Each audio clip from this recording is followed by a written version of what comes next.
Essa massa precisa ter açúcar na medida certa. Gente, muitas pessoas pecam nessa parte aqui, para mais ou para menos.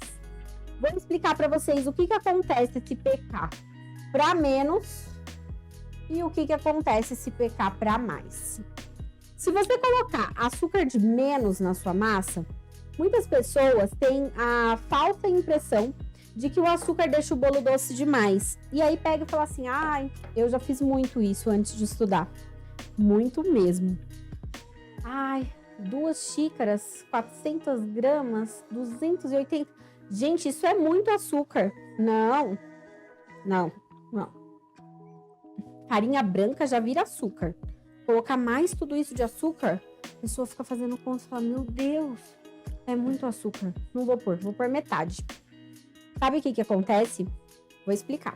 Deixa eu e o Matheus, que está aqui ao longo dos seus quase 7 meses agora, molharem um bico.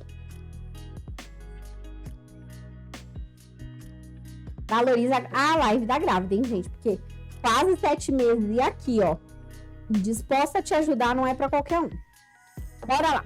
Se eu tirar o açúcar da massa, então, o que pode acontecer? Meu bolo pode ficar seco. Pode haver um desequilíbrio nos outros ingredientes, porque os ingredientes, eles vão se equilibrando um no outro na massa. Quando eu reduzo uma quantidade drástica de um dos ingredientes fundamentais da massa, que eles são divididos entre os secos, que são as farinhas, né? Qualquer tipo de farinha. Os líquidos mesmo, que é leite, suco, nananã. A gordura, que pode ser óleo, manteiga ou margarina. Os ovos, certo? E a fermentação.